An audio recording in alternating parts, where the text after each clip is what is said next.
किस प्रकार रेस्पेक्ट देते हैं? श्रवण करने के लिए। और जब हम लोग जप करते हैं तब हरि नाम को रेस्पेक्ट देना चाहिए। किस प्रकार? श्रवण करने के द्वारा। बहुत बार हम लोग उल्टा करते हैं, जप करने के समय जप नहीं सुनते हैं और हरि कथा के समय हरि कथा नहीं सुनते। तो इसलिए शास्त्र में कहा गया जब जप करते जप अच्छे से करो, और जब हरि कथा सुनते तो हरि कथा अच्छे से सुनो।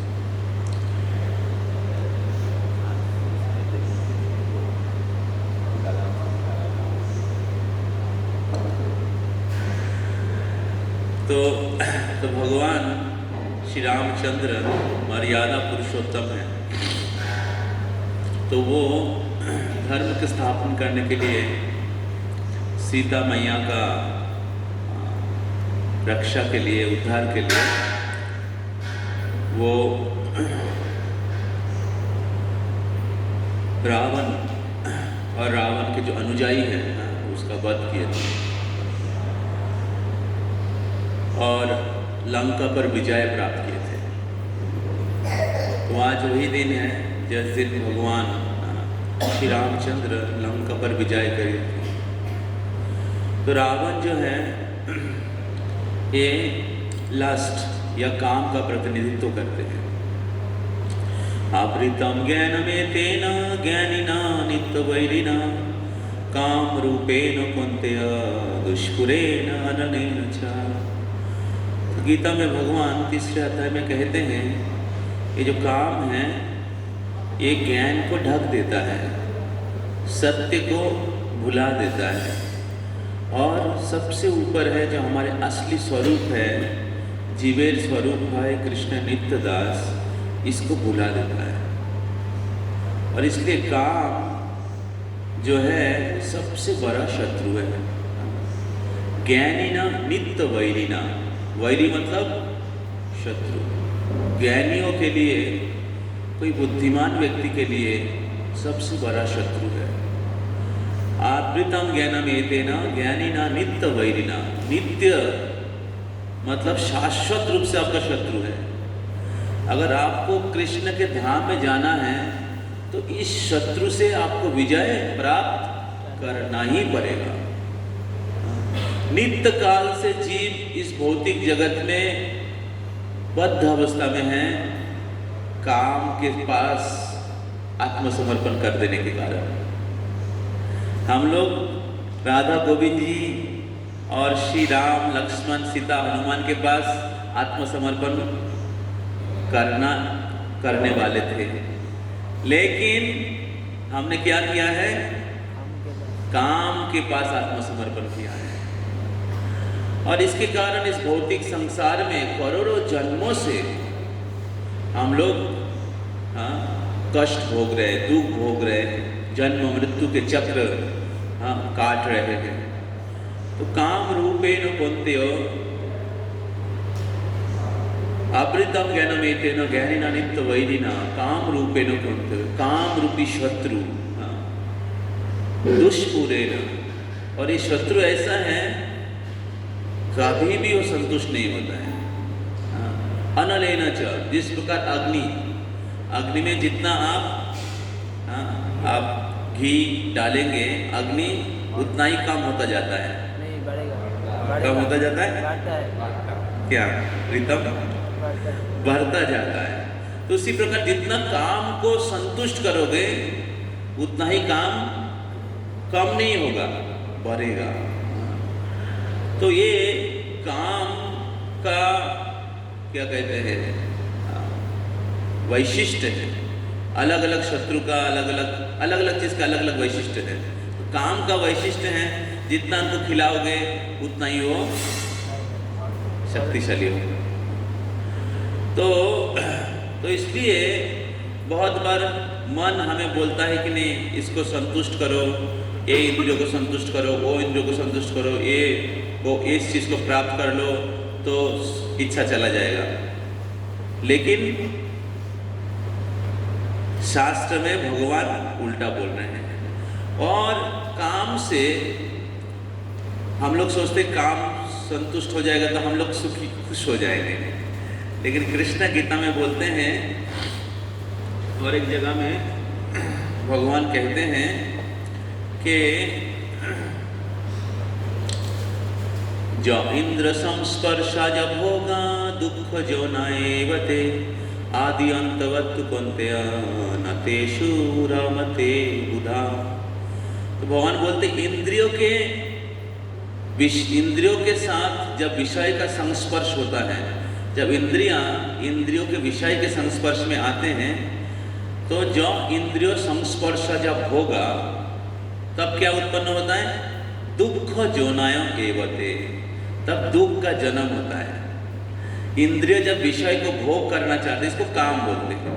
काम केवल स्त्री पुरुष के संभोग को काम नहीं कहते, वो भी एक प्रकार के काम है, लेकिन बाकी जितने भी प्रकार की इंद्रियां कृष्ण की सेवा में नहीं लगाकर हम लोग उस इंद्रियों को भोग करना चाहते हैं। जो भी इंद्रियां हैं, आँख से भौतिक चीज़ों का दर्शन करना, कान से भौतिक वस्तु का, भौतिक शब्द का, बॉलीवुड हॉलीवुड टॉलीवुड, इसका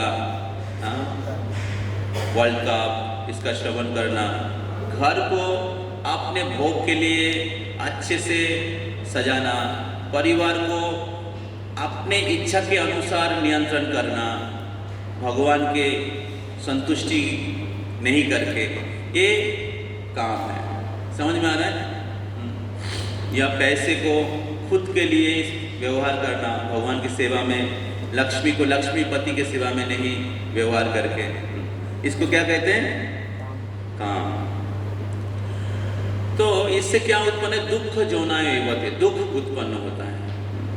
तो इसलिए भगवान कह रहे हैं आदि अंतवंतु कुंतयो, और इस प्रकार जो भौतिक इंद्रिय भोग है, ये या तथाकथित सुख है, इसका आदि है, अंत है। हम लोग सोचते चिरकाल ऐसे ही हम जीवन बिताएंगे, बद्ध जीव ऐसा सोचता है। आदि अंतवंत कौनते हो नतेषु रमते बुधा, इसलिए जो बुद्धिमान व्यक्ति नतेषु रमते, न रमते मतलब उसमें रमते नहीं है। जो बुद्धिमान व्यक्ति इस प्रकार तथाकथित भौतिक सुख, कृष्ण विहीन जो अज्ञानमय जीवन, तो काम क्या करता है? काम क्या करता है? अज्ञान में डाल देता है, ज्ञान को ढक देता है। तो इसलिए भगवान बोलते काम पर विजय प्राप्त करना चाहिए अगर आप भगवत धाम जाना चाहते हो। तो ये कोई भी आश्रम में क्यों ना हो, जब हम लोग कृष्ण की सेवा करते हैं, कृष्ण की शरण लेते हैं, तो हमें काम से विजय प्राप्त करते हैं। तो आज भगवान श्री रामचंद्र इस रावण जो काम के प्रतिनिधित्व करते हैं, उसको वध किया था और विजय प्राप्त किए थे। इसलिए आज बहुत आनंद के दिन है, आज बहुत आनंद के दिन है। आज हमें बहुत आनंद मनाना चाहिए। भगवान श्री रामचंद्र लंका पर विजय प्राप्त किए थे, काम के ऊपर रावण के ऊपर विजय प्राप्त किए थे। तो रामचंद्र ने रामबाण चलाया था और उससे रावण जैसे इतने शक्तिशाली, जो उन्होंने देवता को भी नियंत्रण कर लिया था, शक्तिशाली जो असुर, उसके विजय प्राप्त किया। तो उसी प्रकार हम लोग भी इस काम रूपी शत्रु के अधीन करोड़ों जन्मों इस लंका रूपी भौतिक जगत में या भौतिक शरीर में बद्ध अवस्था में है। अगर इससे हमें बाहर निकालना है तो हमें रामबाण चाहिए, रामबाण।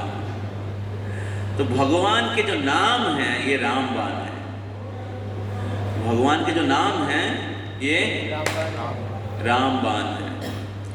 तो इस भगवान के जो नाम अगर हम लोग बहुत ध्यानपूर्वक हृदय से जप करेंगे, भगवान के नाम का आश्रय लेंगे, हरे कृष्णा कृष्ण कृष्ण हरे हरे, हरे राम राम राम हरे हरे, तो ये भगवान के जो नाम है हमारे हृदय में जो काम रूपी शत्रु है उसको विनाश कर देगा। तो हरि नाम का पहला इफेक्ट है चेतो दर्पण मार्जनम भव महादवा निर्वापनम। तो हरि नाम का पहला जो इफेक्ट है, तो हरि नाम जो है हमारे हृदय में जितने भी कल्मश है, काम क्रोध लोभ मोह, इसको विनाश करते, इसको साफ कर देता है। समझ रहे हैं? तो जिस प्रकार भगवान श्री रामचंद्र ने रावण का वध किया था रामबाण के द्वारा, उसी प्रकार जो हरिनाम है रामबाण है। ये रामचंद्र से अभिन्न है, कृष्णचंद्र से अभिन्न है। तो अगर हम लोग हर दिन बहुत निष्ठा के साथ भगवान का नाम का जप करेंगे, भगवान की कथा सुनेंगे, तो हमारे हृदय में जो काम रूपी शत्रु हैं वो विनाश प्राप्त होंगे। तो इस प्रकार चैतन्य महाप्रभु का अस्त्र है हरिनाम। रामचंद्र का अस्त्र था रामबाण, और वही राम चैतन्य चंद्र के रूप में आए हैं और उन्होंने हरिनाम का वितरण किया। और अगर हम लोग हर दिन हरिनाम का जप अच्छे से करेंगे तो हम लोग काम से मुक्त हो सकते हैं। और काम से मुक्त हो गए तो क्या मिलेगा? प्रेम। कौन सा अच्छा है? कुछ तो काम चला जाएगा तो क्या रहेगा जीवन में? काम चला जाएगा तो आनंद चला जाएगा शायद। अरे काम चला जाएगा तो असली आनंद शुरू होता है। तो प्रेम प्राप्त होगा, भगवान के प्रति प्रेम, और दिव्य आनंद, प्रेम से आनंद प्राप्त होता है।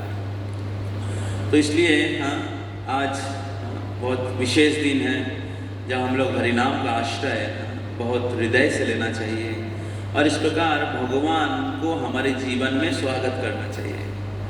हमें भगवान के पास प्रार्थना करना चाहिए कि भगवान मैं आपका ही दास हूँ, मैं बहुत जन्मों से काम का दासत्व किया हूँ, आज हमें आपके दास के रूप में स्वीकार करिए, आपकी सेवा में लगाइए। इस प्रकार सीताराम, लक्ष्मी नारायण, राधे श्याम, उनसे प्रार्थना करना चाहिए। श्री हरिनाम प्रभु की, हरे कृष्ण महामंत्र की।